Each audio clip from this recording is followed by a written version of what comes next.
Hillary Clinton makes history. I accept your nomination for President of the United States. How she's trying to build on the momentum. Democrats still face challenges. Which parts of their platform raise serious questions for Catholics? The Pope stands in silence as he visits Auschwitz. How the Holy Father is remembering all the people who suffer, both then and now. And growing concern over the Zika virus, where in the U.S. it could start to spread. Those stories and more on EWTN News Nightly for Friday, July 29th, 2016.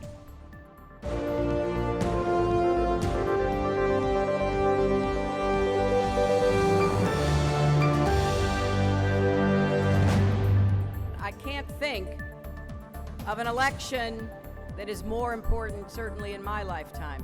Hillary Clinton hits the campaign trail just hours after accepting the Democratic presidential nomination. Good evening and thank you for joining us. I'm Wyatt Goolsby with your News Now. Clinton was joined today by her running mate, Senator Tim Kaine. They started with a rally in Philadelphia, the site of this week's Democratic National Convention. The two are planning to visit with voters in Pennsylvania and Ohio, two swing states that could have a big impact on the general election in November. Clinton took the spotlight last night, telling delegates America has reached a milestone. Chief White House correspondent Lauren Ashburn reports. I accept your nomination for President of the United States. During a star-studded event, Hillary Clinton reintroduced herself to the world. Through all these years of public service, the service part has always come easier to me than the public part. I get it, that some people just don't know what to make of me. In an effort to unite her party, the candidate recognized her primary opponent. I want to thank Bernie Sanders. I want you to know, I've heard you. Your cause is our cause. And attacked her political rival, Donald Trump. He wants to make America great again. Well, he could start by actually making things in America again. A man you can bait with a tweet is not a man we can trust with nuclear weapons. The campaign now moves toward the general election as Clinton attempts to become the first woman president of the United States. When there are no ceilings, the sky's the limit. In Philadelphia, Lauren Ashburn, EWTN News Nightly. Hillary Clinton's nomination breaks down another barrier in American politics. Jason Calvi interviewed one person who came to last night's Democratic National Convention to witness history. Ms. Floyd, what is it like to be here tonight? It's history making and it's a historical making moment. It's a first in our country's history. I reflect back on the time when it was so hard for a woman to even think about voting. Don't even think about going to the poll and casting a vote. And here we are today, possibly about to elect and vote for the first woman president of the United States. It's phenomenal. When you were growing up in Birmingham, Alabama, and you were a little girl, did you ever think this was ever happen, that there'd be a woman nominee for a major political party? I never dreamed that a woman could be president, as I never dreamed that an African American could be president. I never dreamed that I could even graduate from an all-white institution as a child, because I was in the segregation movement and everything was restricted to me, and I was trained to be restricted. But somehow the barrier broke down and I got out of the cage. And now the world is the sky's the limit. And as you can see, the sky is the limit here tonight. Why do you think this is? Why do you think we've had so much changes since you were a kid? It's because when God created the people, He created one people. He did not create you to be better than me or me to be less than you. It was that they disobeyed God in the biblical days, and He sent them all into different nations with different tongues. That was because they were being punished for what they had done. But it never was a punishment for them to use against each other and to discredit each other. And so that's what has happened to us down through the years and the decades. But now I think that is going to go away, just as segregation went away. Ms. Floyd, thank you so much for your time. You're very welcome. Thanks, Jason. Our team coverage continues with political director Lauren Ashburn. She asked Tim Carney about the biggest takeaways from the Democratic National Convention. Joining us is Tim Carney, senior political columnist with the Washington Examiner. Well, Tim, the big question is, did she do it on substance? Well, what she was trying to do was thread a tight needle where they attacked Donald Trump last week for being so dark and pessimistic, and there's a lot of uplifting stuff. But if she didn't acknowledge the struggles in the country, that was a criticism they were coming across, that they were making it sound America's already great. So that's what she was trying to walk that difference, talking about struggling coal miners, talking about that and saying, we have problems, but we're on really strong footing. It's a fine line to walk, and we'll tell from the polls whether it worked. What is the big takeaway message from this convention? Well, their focus is on unity, and it was really quite a lineup. You had a transgendered speaker, you had half of the delegates be women, you had a lot of emphasis on gay marriage, and so they're trying to say we're all together, and that was stronger together is one of the mottos. That was a big part of what they were saying. Did it come across that way? There were some really divisive moments from some of the speakers, but to say we'll unify while Trump will divide, that's the main thing they were trying to get across. One thing struck me is it didn't seem like, unless you're a high wattage star, that your speech was that great. You saw great speeches from Michelle and Barack, but where's their bench? No, so there weren't really those sort of breakout performances that you saw. Maybe Tammy Duckworth, the Senate candidate from Illinois, but other people who had the opportunity. Katie McGinty running in Pennsylvania for the Senate seat, Tim Ryan, Cory Booker, first-term senator. His speech fell pretty flat in some ways, at least on the TV. What I saw was that, in baseball analogy, the middle of their lineup, Barack, Michelle, Joe Biden, they hit it out of the park. So better than any Republican speeches by far. But the bench, I don't think we saw much of a bench for the Democrats. And that's tough going forward for the next generation of leadership, too, I would think.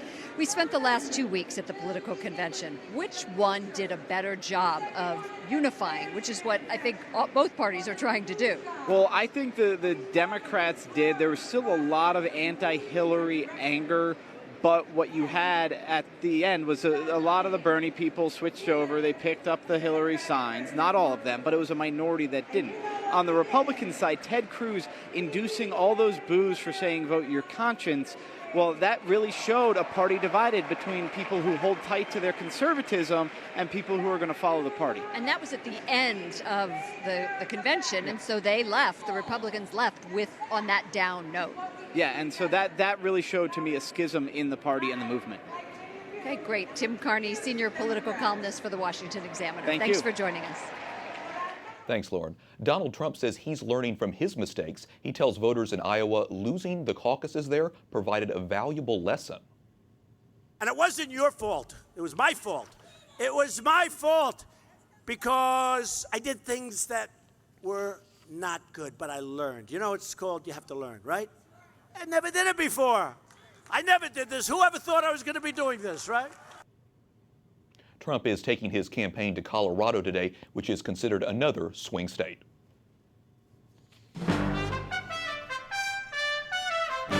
Up now to other stories our EWTN News Nightly team is covering in today's world. Pope Francis pays a somber visit to the Nazi death camp of Auschwitz in Poland. He's now the third consecutive pontiff to make the pilgrimage to the place where Hitler's forces killed more than 1 million people. Today, the Holy Father walked under the iron sign that told doomed prisoners, "Work makes you free." He's paying tribute to victims of the Holocaust who were sent to the concentration camps during World War II. The Pope met with survivors by Auschwitz's death wall, where inmates, mostly Polish resistance fighters, were executed. Some of the survivors gave Francis offerings that were linked to their suffering. After his meeting, Francis lit a candle in tribute to those who died at the wall. He then moved to nearby Birkenau, where people were murdered in factory-like fashion in gas chambers. Poland's chief rabbi prayed a psalm. The visit was deeply contemplative for Francis. For 2 hours, the Pope did not speak, except for a few words he exchanged with Holocaust survivors and rescuers. In the afternoon, the Holy Father stopped by a hospital in Krakow and took part in a Way of the Cross with dozens of sick children. Francis lamented what he called a culture of waste in many developed countries. He dedicated his day to the theme of suffering. The Pope's 5-day visit to Poland includes meetings with young pilgrims as part of World Youth Day, a global celebration of the faith. The Pope addressed the faithful yesterday in Krakow, congratulating young people for their courage. The Pope says it's not easy to get married and build a family because it takes a lifetime commitment. You can watch comprehensive coverage of World Youth Day events throughout the weekend on EWTN. San Diego's police chief says the fatal shooting of a police officer and wounding of a second started with a late-night traffic stop. She says the two officers, who are members of the gang suppression unit, made the stop around 11 and almost immediately called for backup. The responding officers tried to rush one of them to the hospital, but he died. Police are hopeful the second officer will survive. The suspect was wounded and arrested. Police are searching for an accomplice.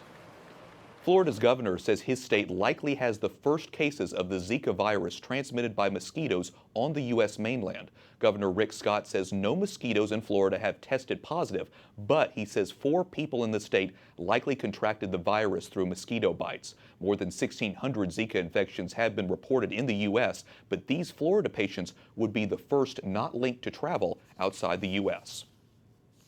Michigan's Attorney General charges 6 more state employees with crimes directly related to the Flint water crisis. He accuses them of misconduct in office, willful neglect of duty, and conspiracy. The financially struggling city used improperly treated water in its pipes, releasing lead into residents' tap water. Coming up, Turkey continues its crackdown following an attempted coup, why some accusations stretch all the way to the U.S. And the Pope sends a video message to young people in Cuba, how he's encouraging them to be carriers of hope.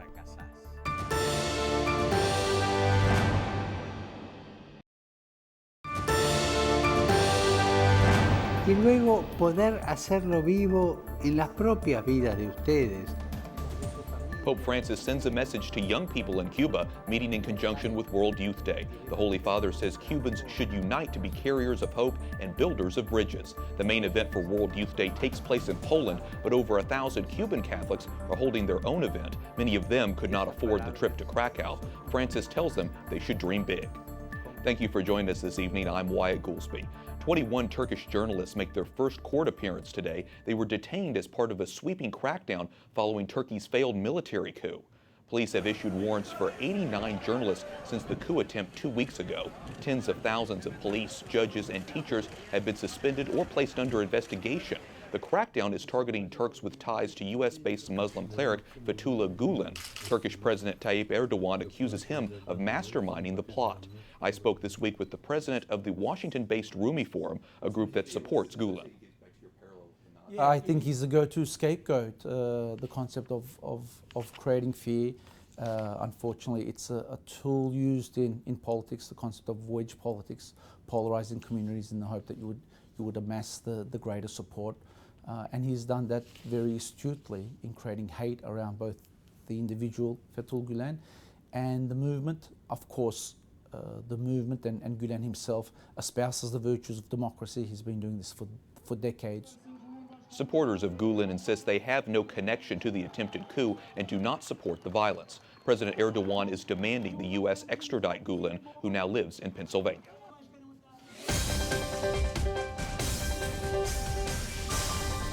Pro-life advocates have a tough time finding a home in the Democratic Party. Lauren Ashburn asked Melissa Hindenburger about it last night.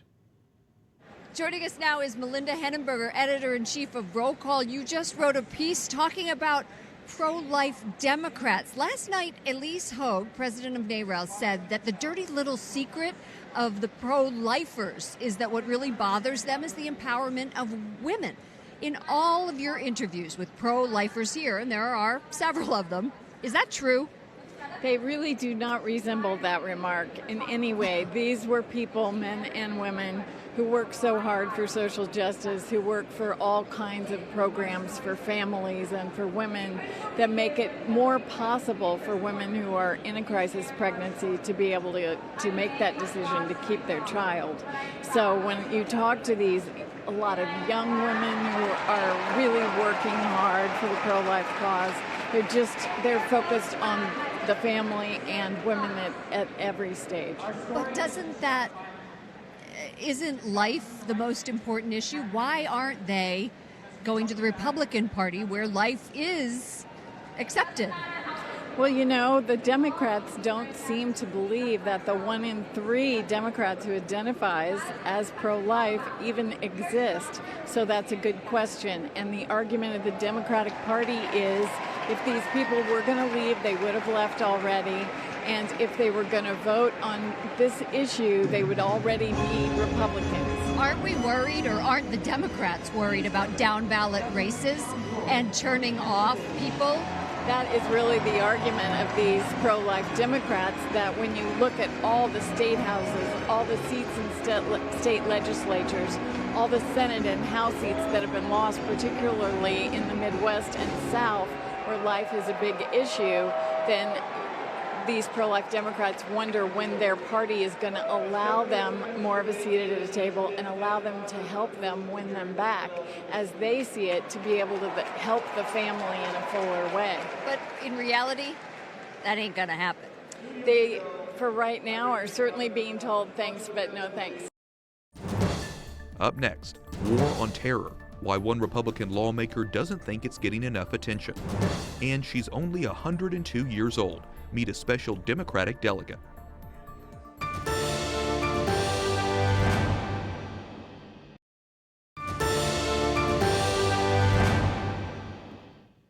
Today we remember a cherished colleague. Kevin Rawlerson worked for News Nightly as a freelance photojournalist. He died last night after a short illness, and we already miss him. Please join us in praying for his family. Thank you for joining us this evening for EWTN News Nightly. I'm Wyatt Goolsby.